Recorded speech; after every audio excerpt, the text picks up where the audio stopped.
La production de noisettes en France fait l'objet d'un grand élan de développement, que cela soit de la part de grosses coopératives ou de structures indépendantes. Mathilde Gibert s'est installée en Seine-et-Marne avec ses parents et a introduit cette diversification au sein de l'exploitation.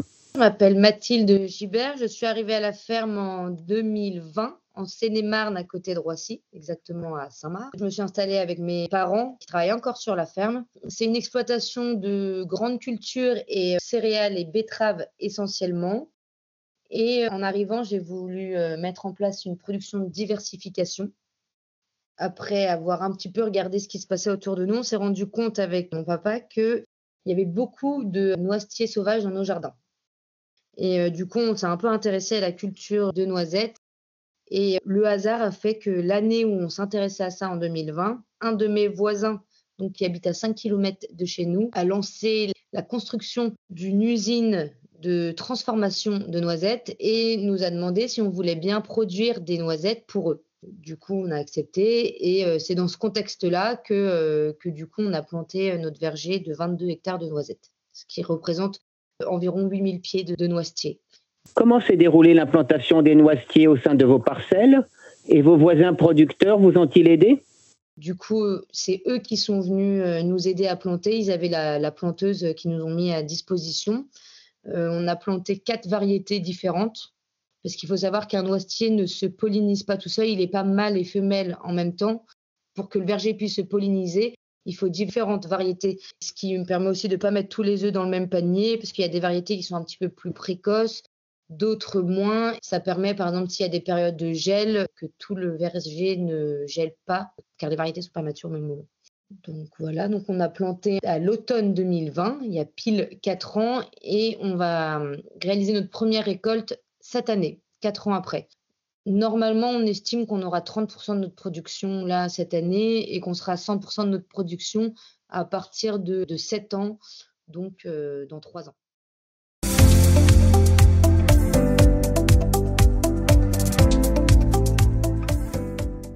Quelles sont les contraintes et les interventions de ce type de production?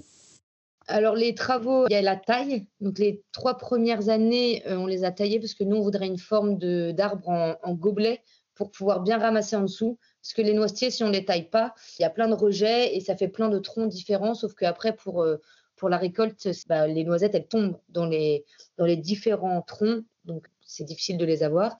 Pour l'instant, on taille tout à la main au sécateur électrique. Après, on traite les noisettes contre les insectes parce qu'il y a un petit insecte qui s'appelle le balanin qui fait des vers dans les noisettes et qui fait des petits trous. Et aujourd'hui, on n'a pas de solution pour le traiter de manière biologique, à part ce serait mettre des poules qui pourraient casser le cycle du ver, mais malheureusement, sur 22 hectares, en fait, c'est impossible de mettre des poules.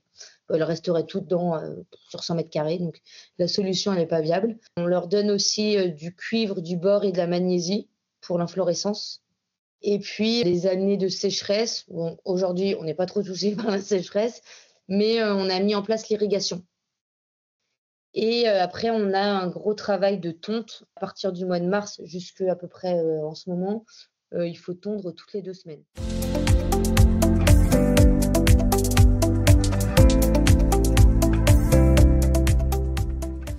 Comment se déroule la récolte? Est-elle manuelle ou mécanisée?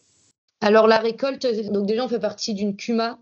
Donc, mon voisin qui a créé cette entreprise de transformation de noisettes a demandé à une dizaine d'agriculteurs en Seine-et-Marne, du coup, de planter des noisettes pour lui. Du coup, c'est assez sympa parce que ça fait un peu un collectif.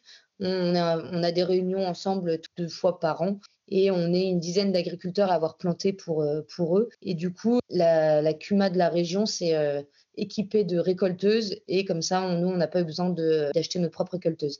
La récolteuse, c'est une machine qui a comme une coupe devant qui aspire et elle a des espèces de bras qui, alors on peut dire, on appelle ça des fraises. C'est un peu comme pour nettoyer dans la rue. C'est des énormes balais qui ramènent les noisettes au milieu et du coup après elles sont aspirées.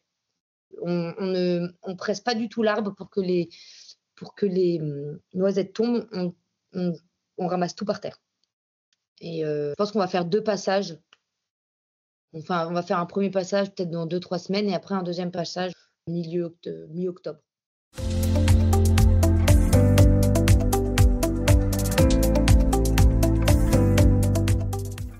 Quelle importance revêt la sélection variétale?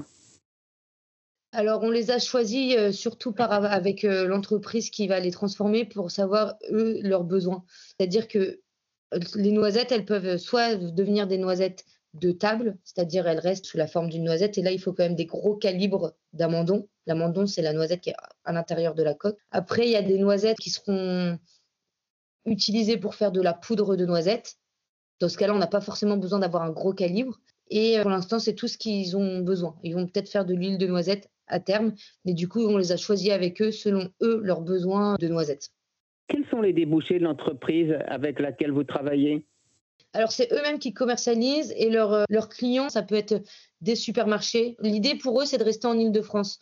Donc, ça peut être des supermarchés. Donc, ça, c'est pour la noisette de table, des petits marchés de producteurs. Et ils vont aussi essayer de vendre à des industriels qui font de la poudre de noisettes qui, après, eux, ils vendent en poudre qui sera transformée, qui après, pour aller chez les chocolatiers et pour essayer que ça reste en Île-de-France.